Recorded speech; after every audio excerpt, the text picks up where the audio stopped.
Flame on! Flame on!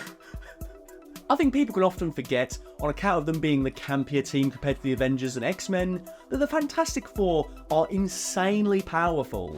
Surf's up, metalhead! The Thing is probably the weakest, and even he can slug it out with the Hulk. Mr. Fantastic is insanely hard to kill, good luck with guns. Peak level, he can end up like the Maker. Sue Storm can do so much cool shit with her force fields that going invisible is the B power. Did you know I could create a force field inside someone's body and expand it until they explode? And then we have Johnny Storm. Johnny, you were at 4,000 Kelvin. Any hotter and you're approaching supernova. Sweet!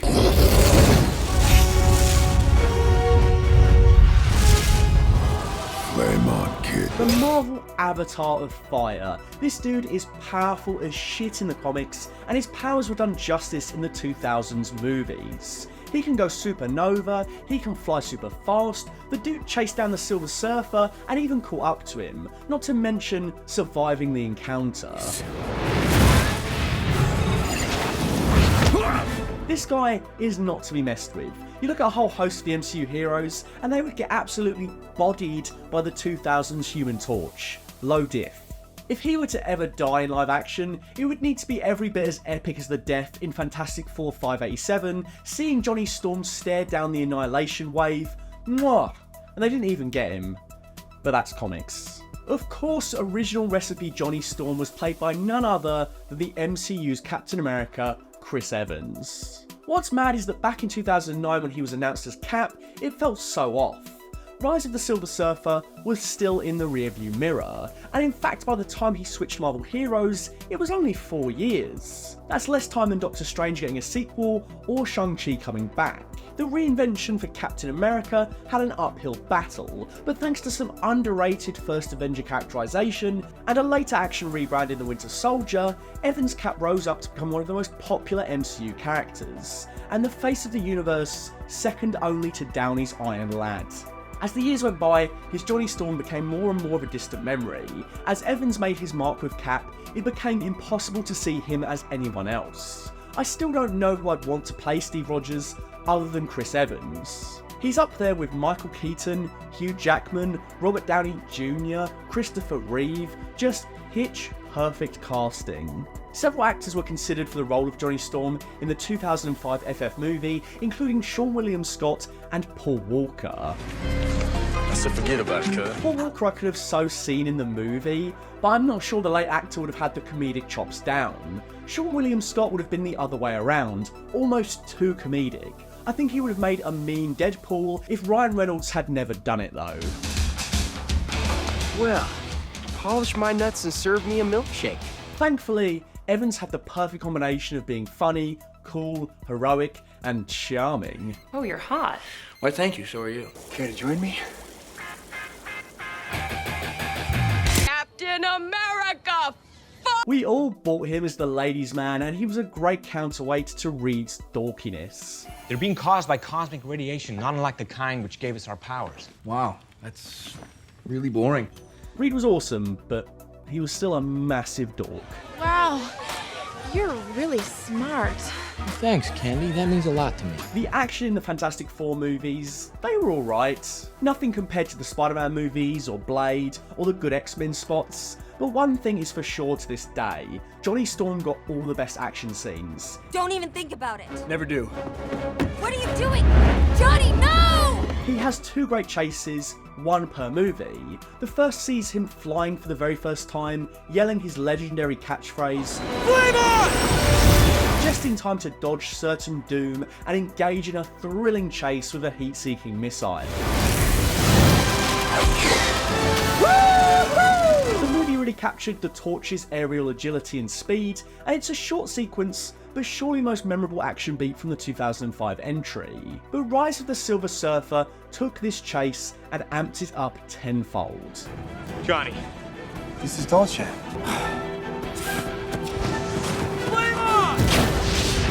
Johnny chasing down the Silver Surfer is still one of the best aerial scenes in Marvel history. Oh, that is cool. Not only was the Silver Surfer perfectly adapted, something that really deserves more praise even now, instead of needlessly dogging on the Galactus adaptation for the millionth time. Johnny Storm was on fire here. Literally. Johnny having a one-on-one chase with the Surfer was the perfect display of his powers. I even think, taking in the whole superhero world on film, this Human Torch has some of the best flying scenes. What other pure flying chase scene from these movies is better? He's also the only one who got to experience all 4 fantastic powers at once in a final scene against Doctor Doom. To quote a friend of mine, it's clobbering time. Aping Super Skrull, Evan Storm works Doom's arse, combining flames, force fields, stretching, and strength. It was a fun scene and a decent final action beat, considering we never got another one from the character. One thing that the original movies really got right, that the subsequent reboot really fumbled, was the dynamic between Johnny and Ben. The biggest triumph is that they're actually funny together. Johnny really roasts Ben, and it's just a delight. Johnny! Chris Evans' cheeky demeanour is just perfect for being a wind-up merchant, and Michael Chiklis pulling that exasperated face, the expressions just kill me. How do you guys, That's none of your business! Okay, alright. You are totally on Ben's side here. Strangle the little shit. I hate to wake up one morning and find out she was killed in a rock slide. I'll show you a rock slide! I love it when he and Ben have a serious moment, and you can just tell Johnny is waiting for the first moment possible to bring down the tone and wind the thing up. The best gag in both movies is right after the cosmic rays accident. I swear to you, Ben, they've done everything humanly possible. Johnny has been fooled, but also the audience. The best plastic surgeons in the world are here, Ben. You had the best. We know what Ben is going to become, so of course we think this is the reveal. Unfortunately, the doctors just couldn't do anything to fix your face. These movies had the humour down, and Johnny was the linchpin for making that work. I'm so hot for you right now. Me too! It's hard to imagine him as the Torch after watching him as Cap, but Chris Evans played both characters to perfection, even though they're polar opposites. One is snarky and cheeky, and another one is more stoic and more shy and more reserved. But I just think of Chris Evans as both of these characters so definitively. So the character was funny, but he could still bring some much needed empathy. He wasn't just a joke delivery system. The most underrated scene in the second movie is when he and Ben are sitting drinking at the bar, having an existential crisis. But before I get to that, I quickly want to talk about today's sponsor, War Thunder. War Thunder is an epic vehicular combat game where you take command of over 2,500 tanks, planes, helicopters, and ships from 10 major nations. It's free to play on PC, Xbox, and PlayStation, so you can immerse yourself in the intense combat of War Thunder today. With a worldwide community of over 70 million players, engage in PvP battles that put your combat skills to the test. Utilise an assortment of vehicles from the 1920s to the fighter jets and tanks of modern day. I personally recommend it for the variety in 3 game modes. Arcade mode for more classic, fast-paced style matches, a simulator mode for the ultimate challenge sans guardrails, and a realistic mode which opts for an intense and authentic experience.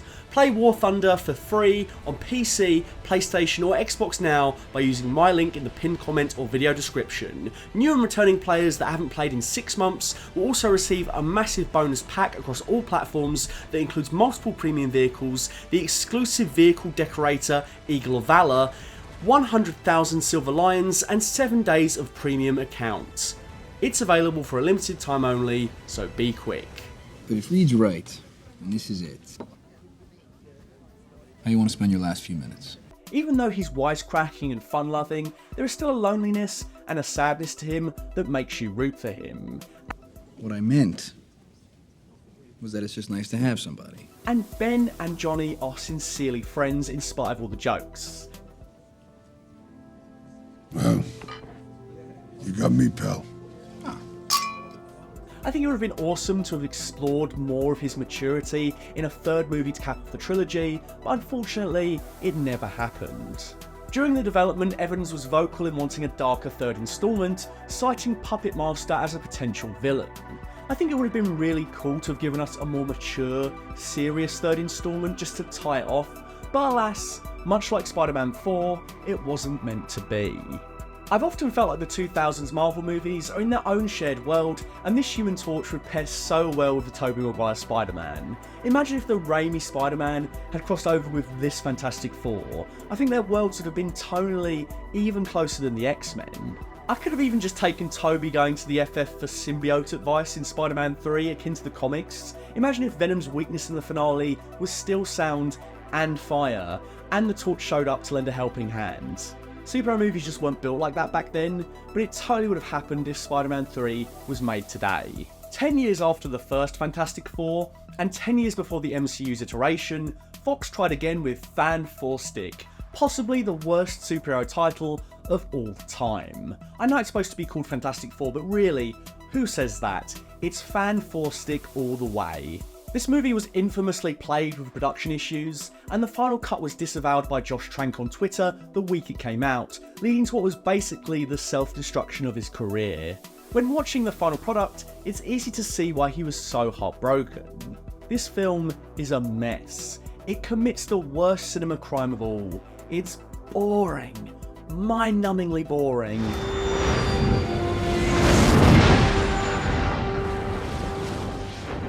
Wow, that's really boring. The most notable thing in the whole movie is the professional Nepo baby failure, Chet Hanks, plays Ben Grimm's bully older brother, and he's the one who gives the thing his iconic catchphrase. Hey, Clobber inside. Michael B. Jordan isn't bad casting for Johnny. He has the bad boy super cool vibe down. I buy that he's a lady killer and would effortlessly roast the thing on a daily basis. He's probably one of the better parts of the movie, but he has nothing to do. Unlike Evans, who got some all-timer roasts, Jordan's Johnny gets saddled with some truly awful lines. How about two guys, a girl, and the thing that nobody wanted? Ah, you really got him there. Boom. Destroyed. Where it took Evans 4 years to enter the MCU post-Human Torch, it took Michael B. Jordan just 3. Thankfully, his role as Eric Killmonger was iconic and became his definitive Marvel character. Killmonger is still a fan favourite, and I'm sure everybody would be hyped to see this Michael B. Jordan back in the MCU over his fiery Fan 4 Stick persona. In a multiverse scenario, it would be kind of awesome to see all 4 Chris Evans and Michael B. Jordan characters meet on screen. It's fantastic. Yes, it is. Guys, I got it. Ready? Yeah. After the catastrophic failure of the Fan 4 Stick, the FF were never seen again on the big screen under 20th Century Fox. They very nearly appeared in Deadpool 2, as I've mentioned before in my Juggernaut video, and I actually think this would have been a good idea. The concept art for their updated costumes looked sick, and I think David Leitch would have given us some good action from the foursome. A Thing Colossus team up against Juggernaut would have gone hard. It wouldn't have mattered that the Fan 4 Stick sucked in their prior movie. If there was anywhere for them to go, it was standing right next to Deadpool. You know for a fact, Deadpool would have made a bunch of jokes about their movie underperforming, about the Josh Trank cut, about how the fans didn't gravitate towards that iteration. And it would have given them an actual chance to shine with no expectations. If it had happened, it would have ended up being a precursor to the kind of jokes and themes that actually ended up going into Deadpool 3. Unless you want to take a deep breath through your fucking forehead, I Deadpool and Wolverine saw Deadpool and Wolverine take a trip through the multiverse. Well, the TVA headquarters and then the Void. Did Wolverine ever actually make it to the main MCU? Anyway, they ended up in the dumping ground for all things Variant, as established in Loki. In that show, the Void was used to illuminate Loki by showing us a host of variants whom we, the viewer, had never met before. The most notable was Richie Grant's old man Loki, who lived a life full of regret and got an awesome redemption arc. I thought about the universe and my place in it, and it occurred to me that everywhere I went, only pain followed.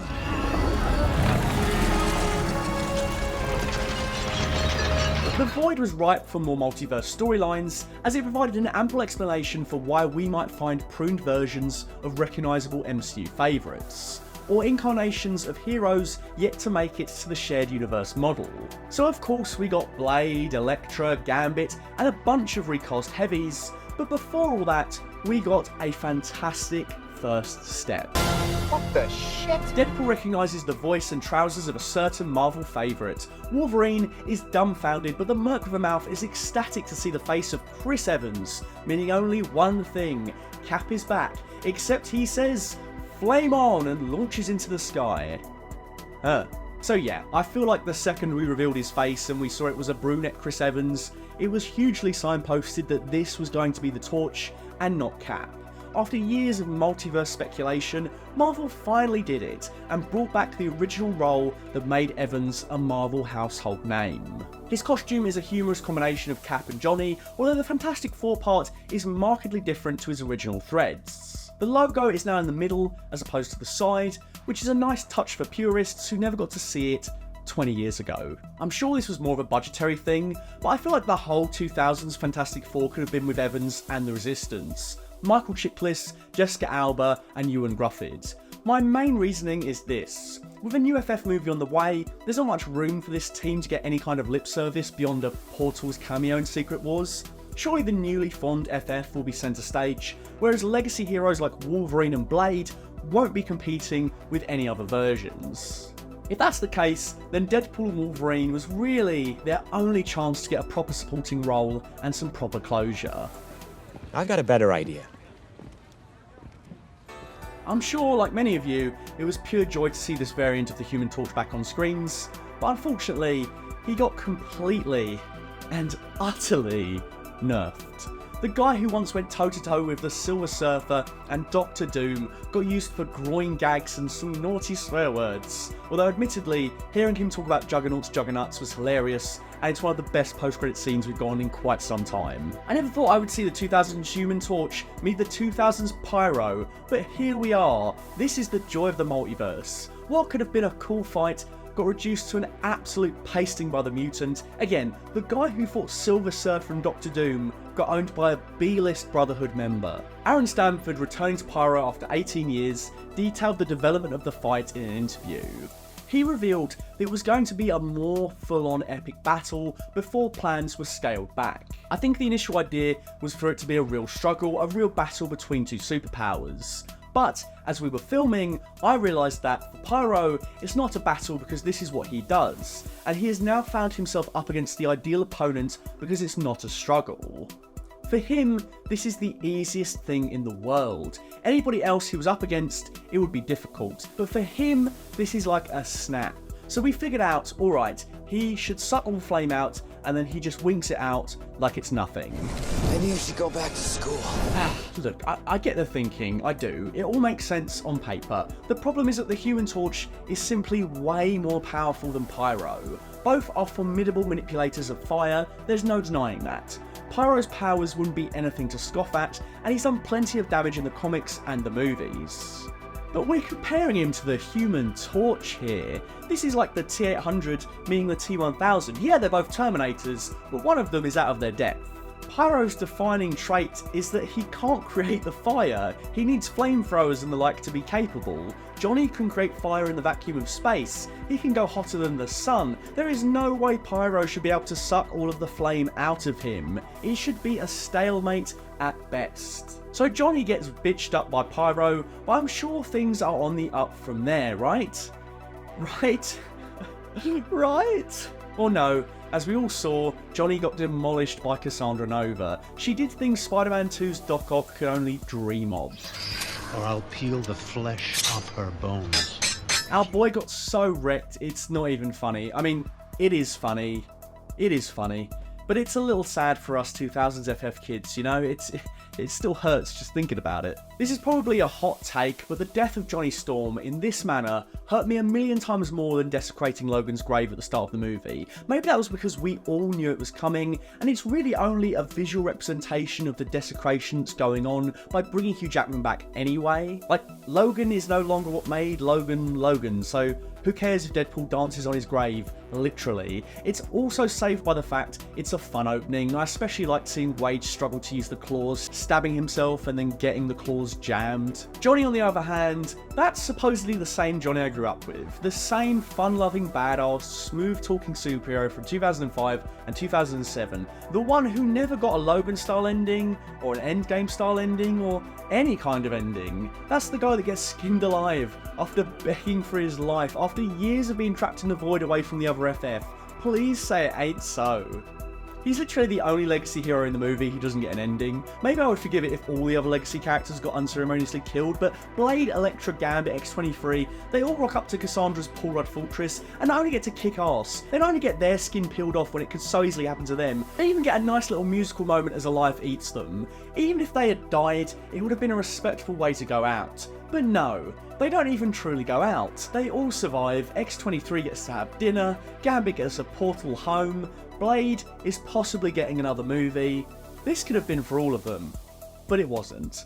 Could my Johnny not have been reunited with the other Fantastic Four members at the Baxter Building? Would that have been too much to ask?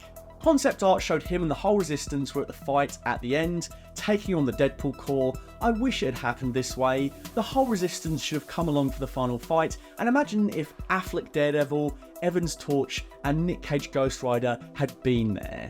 In all honesty, it's a fine line here between what's best for the movie and what's best for the character. It feels like a slap in the face for the character to go out like that, but then again, this is a Deadpool movie and it is first and foremost comedy.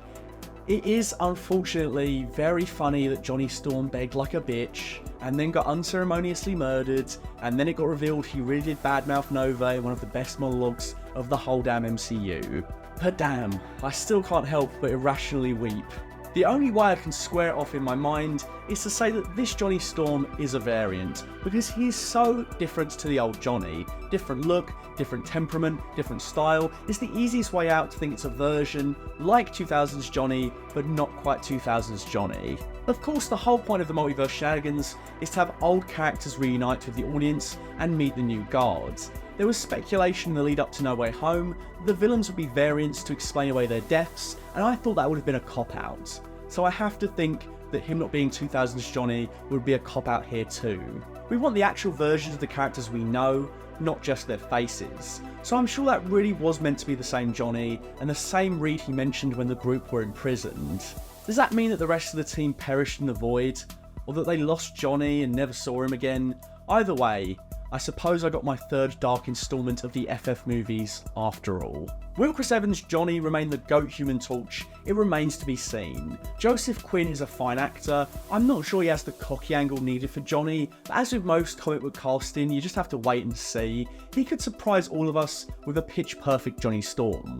He looks the part in the most recent video Marvel released, and he's a good actor with some decent range. I'm more lukewarm on the movie in general, I think. For everything potentially intriguing, there's something else putting me off. Setting it in a futuristic alternate 60s is cool, but the costumes are kinda whack. Ebon Moss-Backrack is good casting, but Pedro Pascal and Rob Downey Jr. as Reed and Victor, that's just way off to me.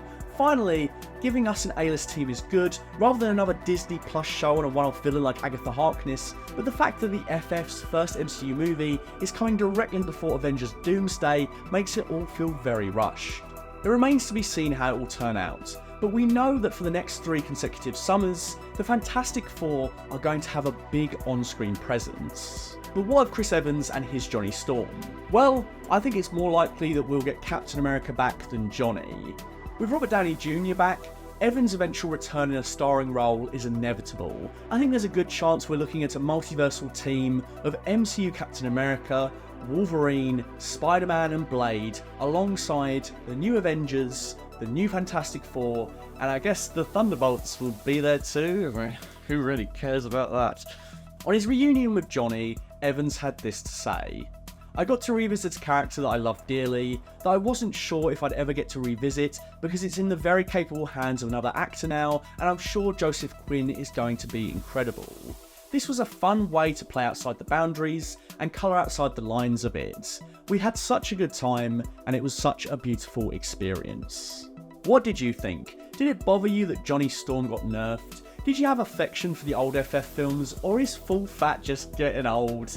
Actually, don't answer that. Let me know what you thought, and if you'd like to see Evan's Cap meet Evan's Torch in Secret Wars, in the comments below.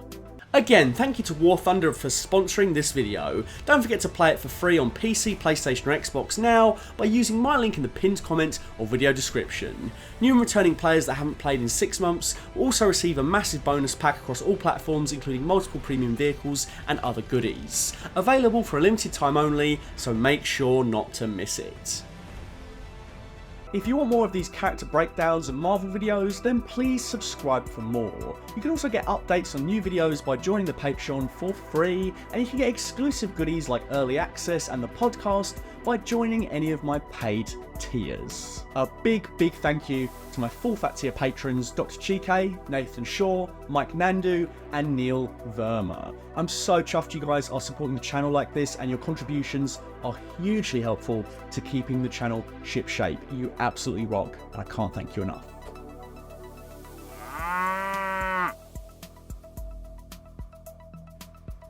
If you want to get early releases of my videos, or catch up on my latest reviews of Doctor Who, including Dot and Bubble and 73 Yards, then head on over to patreon.com/fullfatvideos.